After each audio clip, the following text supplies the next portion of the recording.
बिस्मिल्लाहिर्रहमानिर्रहीम। अज़ीज़ दोस्तों और भाइयों,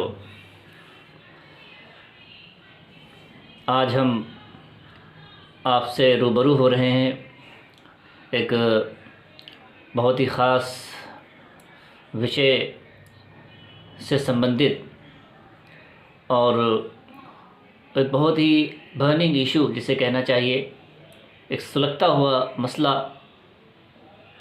एक बहुत ही महत्वपूर्ण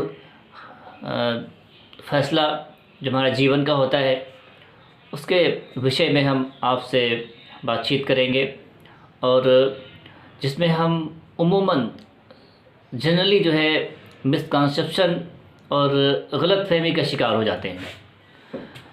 वो ये है कि एक होता है धर्म, एक मज़हब होता है, एक होता है उस मज़हब के मानने वाले। दो चीज़ें होती हैं। मसलन इस्लाम एक धर्म है, एक व्यापक, एक बहुत ही वसी और बहुत ही खुला मज़हब, जिसका एक ग्रंथ है, जिसकी एक किताब है, जिसको हम कुरान कहते हैं।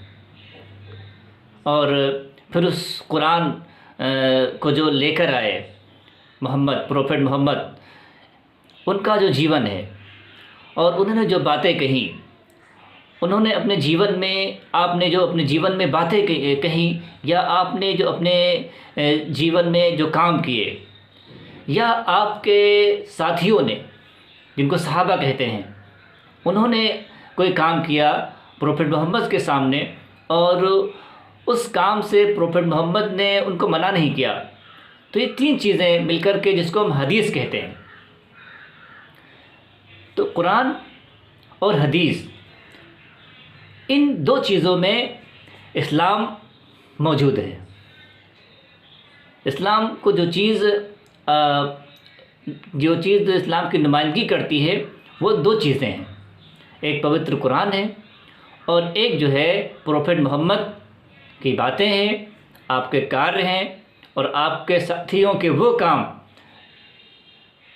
जिनको करने के आपने अनुमति दी, या यूँ कहें कि जिनको करने से आपने मना नहीं किया। आपके किसी साथी ने कोई काम किया और आपने उससे रोका नहीं, तो वो भी गोया आपने उसकी सहमति दे दी कि हाँ ये सही है, तो वो भी हदीस की ही दर्जे में आता है, उसको हम हदीस कहते हैं। प्रोफेट मोहम्मद की बातें, प्रोफेट मोहम्मद के कार्य, काम और प्रोफेट मोहम्मद के सामने आपके साथी के द्वारा कोई किया गया काम या कोई बात जिसको आपने रोका ना हो, जिसकी आपने सहमति दे दी हो, अनुमति दे दी हो, ये तीन चीज़ें हदीस कहलाती हैं। जो कुरान और हदीस, इन दो चीज़ों में इस्लाम है। एक है उसको मानने वाले, यानी मुसलमान।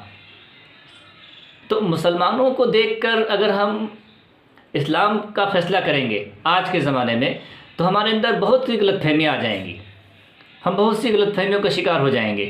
क्योंकि उमूमी सामान्य रूप से आज जो मुसलमानों का जीवन है वो इस्लाम के अकॉर्डिंग नहीं है, और वो इस्लाम के मुताबिक अपने जीवन को नहीं गुजार रहे हैं, अपनी ज़िंदगी को वो इस्लाम के मुताबिक नहीं गुजार रहे हैं। इसलिए हम गलतफहमी का शिकार हो जाएंगे। क्योंकि बहुत से मुसलमान सूद खाते हैं, सूद लेते भी हैं, सूद देते भी हैं। बहुत से मुसलमान रिश्वत लेते भी हैं, रिश्वत देते भी हैं। बहुत से मुसलमान शराब पीते भी हैं, जुआ भी खेलते हैं, झूठ भी बोलते हैं, अपनी तिजारत को बेईमानी के ज़रिए, झूठ बोलने के ज़रिए, धोखा देने के ज़रिए खूब फैला रहे हैं। बहुत से मुसलमान हैं। तो एक वो व्यक्ति, वो इंसान जो मुसलमान नहीं है, वो जब देखता है एक मुसलमान को ये करते हुए, या आम तौर से जब मुसलमानों को ये सब काम, गलत काम करते हुए देखता है, तो उसके दिमाग में ये बात आ जाती है कि हो सकता है कहीं ना कहीं इनके धर्म में इन चीज़ों की गुंजाइश होगी। तो इस तरह की गलतफहमी हमें नहीं होना चाहिए। हमारे जो नन मुस्लिम भाई हैं, गैर मुस्लिम भाई हैं,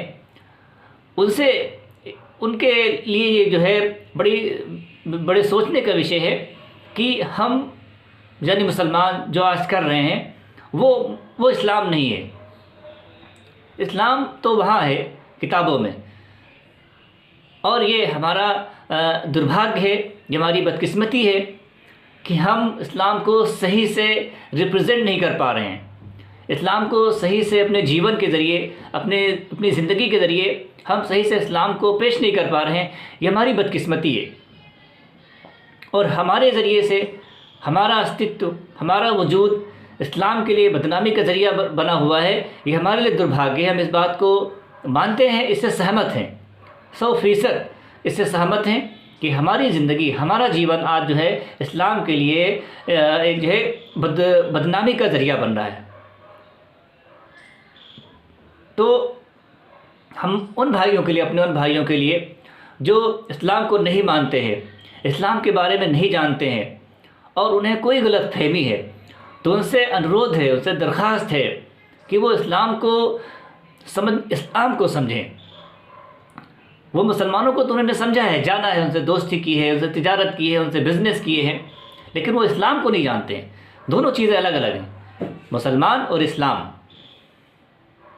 आज जो गैर मुस्लिमीन हैं, नॉन मुस्लिम्स हमारे भाई हैं, हमारी बहनें हैं, वो मुसलमानों को जानते हैं लेकिन इस्लाम को नहीं जानते। और मुसलमानों को देखकर वो इस्लाम के बारे में फ़ौरन फैसला कर लेते हैं कि हाँ इस्लाम ऐसा है। तो ऐसा नहीं है। हम और इसमें जो कोताही है, इसमें जो गुनाह है, एक तरह से एक जो पाप आम तौर से जो है हमने किया है, मुसलमानों ने किया है, वो ये है कि हमने इस्लाम को, असली जो इस्लाम है, असली जो इस्लाम धर्म है, उसको हमने दूसरों के सामने रखा ही नहीं, या रखा तो सिर्फ बातों के ज़रिए से, कहीं मौका मिला तो बता दिया, वो भी बहुत कम। बाकी असल जो इस्लाम है, असल जो धर्म होता है, उसको समझाने का, उसको बताने का, उसको मनवाने का जो बेहतरीन माध्यम होता है, सबसे अच्छा जो माध्यम होता है, वो इंसान का चरित्र होता है।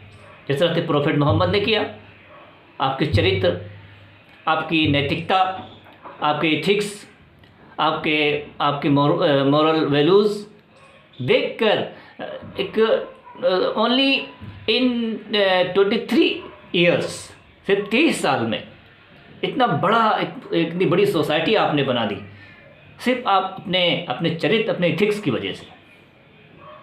तो ये बात मुसलमानों को सीरियसली सोचना चाहिए कि वो प्रोफेट मोहम्मद अकेले थे, फिर आपके साथी सैकड़ों में, फिर हज़ारों, फिर लाखों में, और आज अरबों, I think 1.5 Arab, more than 1.5 अरब मुस्लिम इस वक्त पूरे संसार में रह रहे हैं। और वो अपने इस्लाम को एक सच्चा धर्म मनवाने में 100% अगर नहीं तो अक्सर नाकाम रहे हैं, असफल रहे हैं। तो ये बहुत ही सोचने का विषय है, बहुत ही सोचने का, समझने का, गौर करने का विषय है कि हम दोनों चीज़ों को दूसरे में अलग मिला देते हैं। मुसलमानों को देखकर जब हम इस्लाम के बारे में कोई फ़ैसला कर लेते हैं तो कहीं ना कहीं हम गलत होते हैं। इस्लाम वो नहीं है जो मुसलमान आज कर रहे हैं।